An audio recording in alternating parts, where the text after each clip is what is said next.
Hi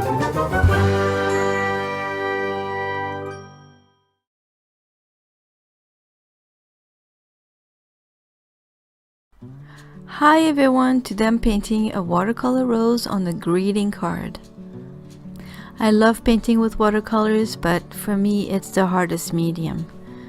I have such a hard time controlling it.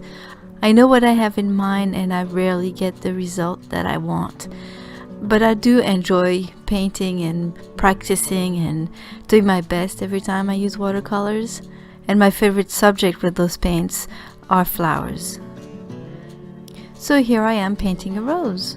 I think my main problem is that I always try to make my paintings look very realistic, and so I keep on adding layers and to make it look just like the photo.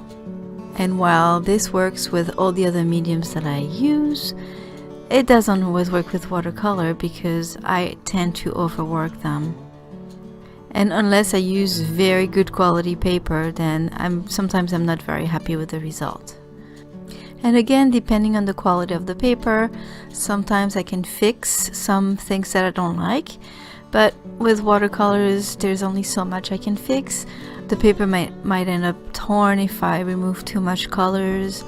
Unless I use the ampersand aquaboard, then I can just really fix whatever I want, because that's a magical surface. So I think what I really need to work on is to know when to stop, and to stop much earlier.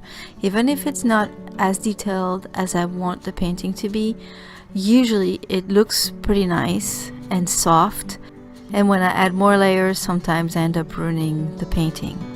Let's take this rose for instance. I was pretty happy with this painting and I was having a lot of fun painting it.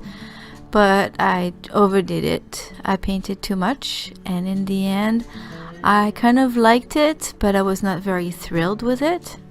So I did what I usually do when I'm not very happy with a painting, when I overdo it and there's no way to fix it. I used a fine liner.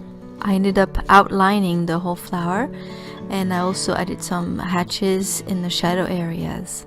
It gave it a totally different look, but in the end I was pretty happy with my quick fix. So that's what I recommend. If you do a watercolor painting and you're not very happy with the result, instead of throwing it away, try to use a fine liner, outline it, and see what it looks like. There's nothing to lose anyway. That's about it. I hope you like this video and this quick little tip. I'll see you soon. Bye bye.